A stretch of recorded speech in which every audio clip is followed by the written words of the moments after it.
আজকের গল্প যখন অন্ধকার, কলমে সংঘমিত্রা রায়চৌধুরী। অন্ধকার বারান্দায় একটা কালো পাথরের মূর্তির মতো একলা দাঁড়িয়ে আছে অনুরাধা। সমস্ত সন্ধ্যা পার করে এতখানি রাত পর্যন্ত একাই দাঁড়িয়ে আছে অনুরাধা। মনটা ওর ঠিক যেন সিনেমার রিলের মতো ঘুরতে ঘুরতে অনেক পেছনে দূরের অতীতে হারিয়ে গেছে। অনুরাধা দাঁড়িয়েই আছে, গালে শুকিয়ে যাওয়া জলের দাগ, মজে যাওয়ার নদীর মতো। চোখ দুটো এখন শুকনো খটখটে মরুভূমির মতো হয়ে গেছে, জলের লেশমাত্র নেই। আছে শুধু লঙ্কা বাটা লাগার মতো হু হু করা জ্বলুনি। সেই কবে 10 মাসের ছোট্ট মেয়েটাকে বুকে করে নিয়ে স্বামীর ঘর ছেড়ে চলে এসেছিল তখন থেকেই অনুরাধার জীবনের বসন্তগুলো বেরঙিন হয়ে গিয়েছিল। বসন্তের পর বসন্ত কেটে গেছে একলা ঘরে মেয়েকে বুকে আগলে নিয়ে। তবুও বসন্তে আর রঙের আগমন ঘটতে দেয়নি। একাকিত্বে কেটেছে দিবারাত্র। জীবনে বসন্ত আর ফুল ফোটায়নি।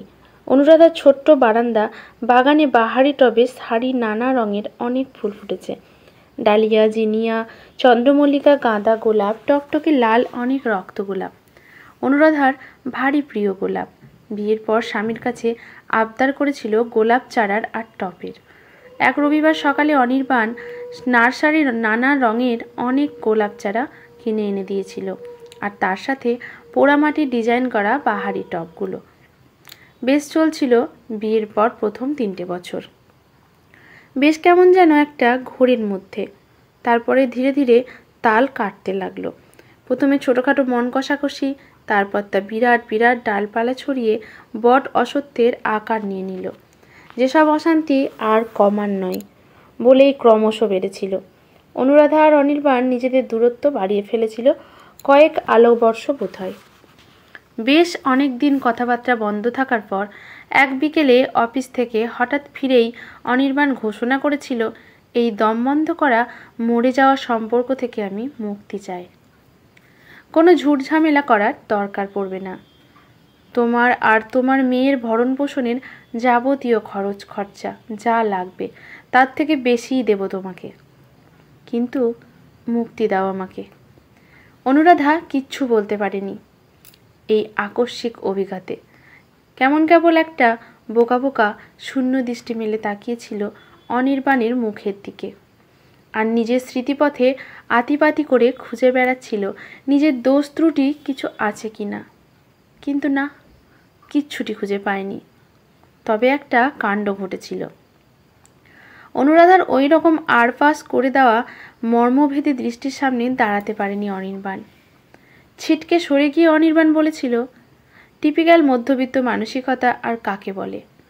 বিয়ে হয়েছে মানেই সারা জীবন একসাথে ছাদের তলায় এক বিছানায় একই বউ নিয়ে থাকতেই হবে। আরও কিছু বলতে যাচ্ছিল অনির্বাণ, কিন্তু অনুরাধা আর কিছু শোনার শক্তি ছিল না।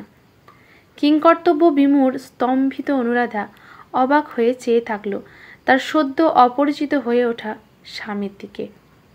আর অপরিচিত কেন ভাবছে অনুরাধা?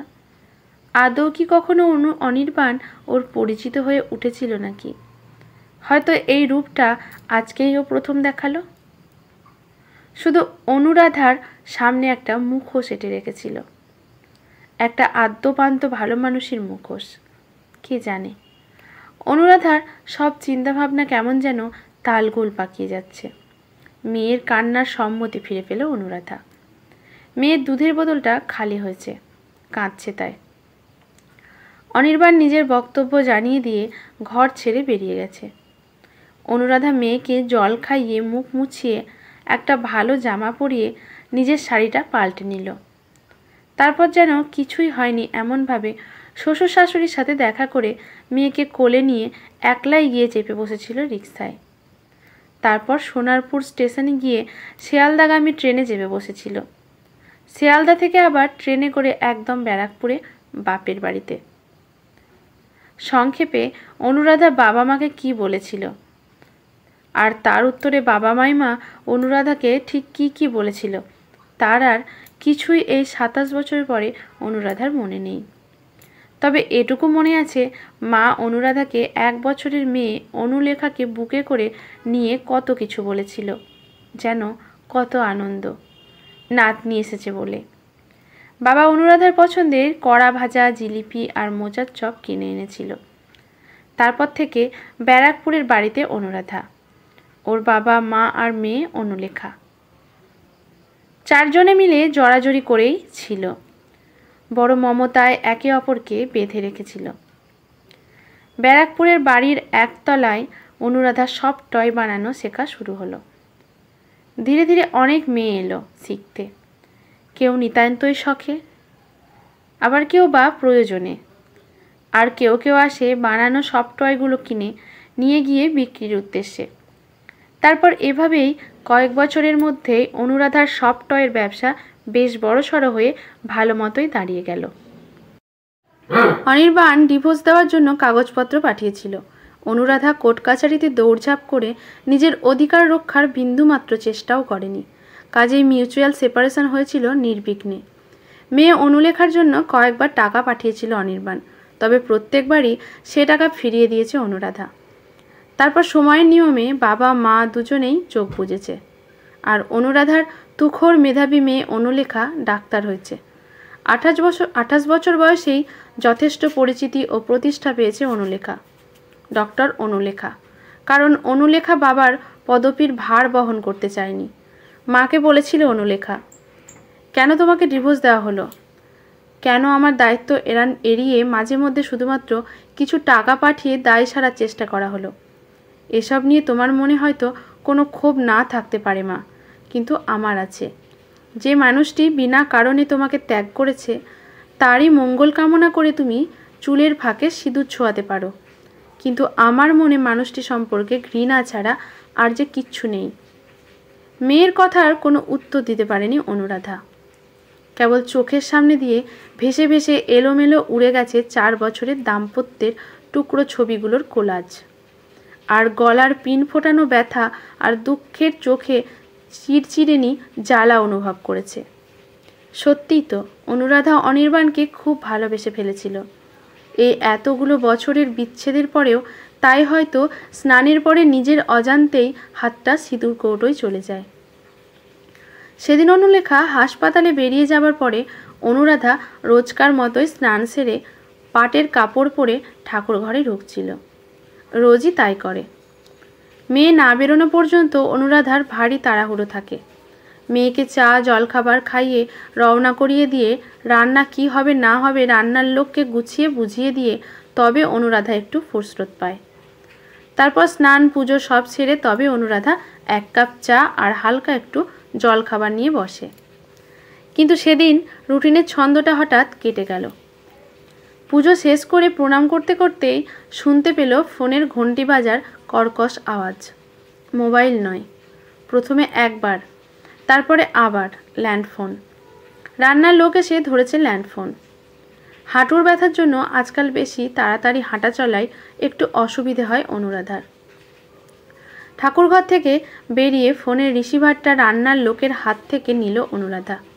কথা শুরু হওয়ার আগেই অনুরাধার মনে হলো আজ দেরি হয়ে গেল, আজ নিচে নামতে লেট হয়ে যাবে। সফটওয়্যার কারখানায় তো এই সকালের দিকটায় রিটেলাররা আর নতুন শিখতে আসা মেয়েগুলো আসে। এ সময় আবার কে ফোন করলো? কেই বা আছে অনুরাধার এমন অসময়ে ফোন করবার মতো? হ্যালো, অপরিচিত গলার স্বর। কলকাতা শহরের এক হাসপাতাল থেকে শুনল অনির্বাণের শেষ শয্যায়। একবার দেখা করতে চায় অনুরাধার সাথে, মেয়ের সাথে। অনুরাধার পায়ের তলার মাটিটা কেমন দুলে উঠল। অনুলেখা তো হাসপাতালে চলে গেছে, এতক্ষণে হয়তো পৌঁছে রুগী দেখাও শুরু করে দিয়েছে। তবুও অনুরাধা অনুলেখাকে মোবাইলে ফোন করলো। যতই হোক অনির্বাণ তো অনুলেখার জন্মদাতা বাবা বটে, এমন সময় অভিমান সাজে না। সংক্ষেপে মেয়েকে বুঝিয়ে বলল অনুরাধা। তারপর রান্নার লোক, কাজের লোকদের বুঝিয়ে অনুরাধা ড্রাইভারকে ফোন করে ডেকে বেরিয়ে পড়ল। যে হাসপাতালে অনির্বাণ ভর্তি আছে সেই হাসপাতালের উদ্দেশ্যে। গাড়ির পেছনের সিটে হেলান দিয়ে অনুরাধা হারিয়ে গিয়েছিল 27-28 বছর পেছনে। চলে আসার অনেক পরে অনুরাধা লোকমুখে শুনেছিল যে অনির্বাণ এক ডিভোর্সি মহিলাকে বিয়ে করেছিল। আসলে এই সম্পর্কটার কারণেই অনুরাধা আর অনির্বাণের সম্পর্কটা ভেঙে গিয়েছিল। তবে অনির্বাণ মেয়ের দায়িত্বটুকু টাকা পয়সা পাঠিয়েই সারতে চেয়েছিল। আর অনুরাধা মেয়ের জন্য ওই দয়ার দানকে কিছুতেই নিতে চায়নি। নিজেই নিজের দায়িত্বে মেয়েকে বড় করেছে, ডাক্তারি পড়িয়েছে। ওপরে ওপরে মুখে যাই বলুক, অনুরাধার ভেতরে অনির্বাণের জন্য এখনও বয়ে চলা চোরা স্রোতটা একমাত্র অনুলেখাই টের পায়। তাই হয়তো মায়ের ফোনের ওপ্রান্ত থেকে মায়ের কাঁপা কাঁপা গলায় আর কিছু কঠিন কথা মাকে বলতে পারেনি আজ। অনুলেখা এসে পায়ে পায়ে হাসপাতালের গেটের মুখে দাঁড়িয়েছিল। ভাগ্যিস আজ আউটডোর ছিল না। গাড়ি থেকে নেমে হন্তদন্ত হয়ে এসে অনুরাধা মেয়ের হাতটা ধরে জিজ্ঞেস করে উঠল ধরা গলায়, কোথায়, কোন ব্লকে, কোন ফ্লোরে? মায়ের হাতে চাপ দিয়ে অনুলেখা মৃদু স্বরে বলল, চলো আমি এসেছি, 7 তলায় আইসিইউতে। জ্ঞান আসছে যাচ্ছে। তারপর লিফটে করে মেয়ের হাত ধরে 7 তলায় পৌঁছতে যেন কয়েক যুগ পেরিয়ে গেল মনে হলো অনুরাধার। কাঁচের দরজা ঠেলে অনুলেখা মাকে নিয়ে ঢুকলো। অনুলেখা ওই হাসপাতালেরই ডাক্তার। অসুবিধা হলো না। তখন আর খুব কিছু করার ছিল না। অন্তিম মুহূর্তে জড়ানো গলায় অনির্বাণ কিছু একটা বলতে চেষ্টা করছিল, কিন্তু পারেনি। কোটরাগত চোখের কোল বেয়ে শুধু কয়েক ফোঁটা জল গড়িয়ে পড়ছিল। তারপর ঘাটটা এলিয়ে চোখের পাতা দুটো একটু কেঁপেই বন্ধ হয়ে গিয়েছিল। অনির্বাণ চলে গেল চিরঘুমের দেশে। অনুলেখা আর অনুরাধার খবর অনির্বাণের এক পুরনো বন্ধু হাসপাতাল কর্তৃপক্ষকে জানিয়েছিলেন। অনির্বাণের মৃত্যুর পর ওই বন্ধু ভদ্রলোক অনুরাধার হাতে মোটা একখানা খাম ধরিয়ে দিয়ে বিদায় নিয়েছিল। বয়স্ক মানুষ, বন্ধুর মৃত্যু শোকে হতাশ, অবসন্ন। যাবার আগে অনুরাধাকে বলেছিল, শেষের কয়েকটা বছর শুধু তোমাদের কথা, মেয়ের ডাক্তার হবার কথা, সব খবরই রাখতো তোমাদের। তথাপি সাহস জোটাতে পারেনি তোমাদের মুখোমুখি হবার। আমাকে দিয়েছিল এই খামটা, পৌঁছে দেওয়ার দায়িত্ব আমাকে দিয়েছিল। দায়িত্ব পূরণ হলো, এবার আসি, পরে একদিন সময় নিয়ে কথা হবে। অনুরাধার বুকের ভেতরটা মুচড়ে উঠল। তারপর ভেঙে পড়ল বাইরের খোলসের আবরণের মেকি প্রতিরোধ। 27 বছরের অদর্শনেও অনুরাধার অন্তরে বয়ে চলেছে অন্তঃসলীলা প্রেমের ফল্গুধারা। অবাধ্য চোখকে আজ সেদিন শাসন করেনি অনুরাধা।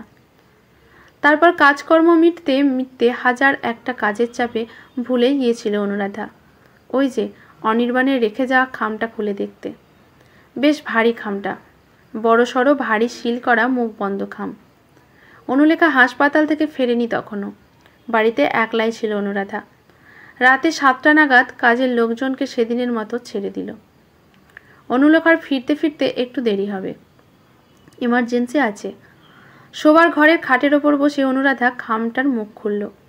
ভেতরে বেশ কিছু রঙিন কাগজের শক্ত খাম, 2টো ব্রাউন পেপারের লম্বা লম্বা খাম, আর একটা সাদা ছোট্ট মুখ বন্ধ খাম। সাবধানে কাপা হাতে সাদা খামটা ছিল অনুরাধা। ভেতরে ভাঁজ করা সাদা একটা কাগজ, তাতে ছোট্ট একটা চিঠি লেখা অনুরাধার উদ্দেশ্যে। কল্যাণিয়া অনু, এই সামান্য কিছু আমাদের ছোট্ট অনুর জন্য বাঁচিয়ে রেখেছিলাম। অনুকে বলো যে এটা তার জন্য তার হতভাগ্য বাবার সামান্য উপহার। তোমাকে কিছুই দিয়ে যেতে পারলাম না।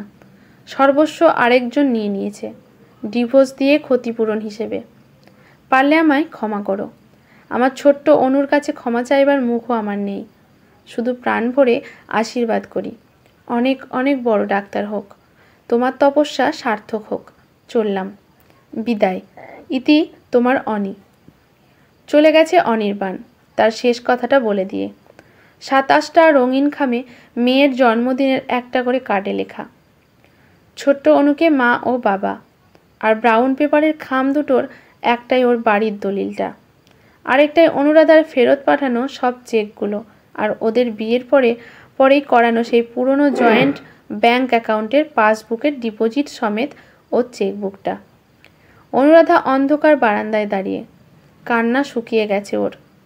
আজ অনুরাধা বহুকাল ধরে অবিরল অঝোর ধারায় বুকের ভেতরে ঘটতে থাকা রক্তক্ষরণ বুকেই বেঁধে রেখে অস্ফুটে উচ্চারণ করে।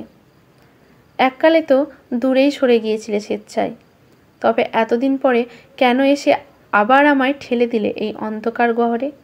ভালো থেকো, শান্তিতে থেকো, হয়তো আবার দেখা হবে। অন্ধকার কাটবে আমার জীবনে। আজকের গল্পটি এখানেই সমাপ্ত। ভালো লাগলে লাইক, শেয়ার, কমেন্ট করে পাশে থাকবেন নতুন গল্প পাওয়ার জন্য। ধন্যবাদ।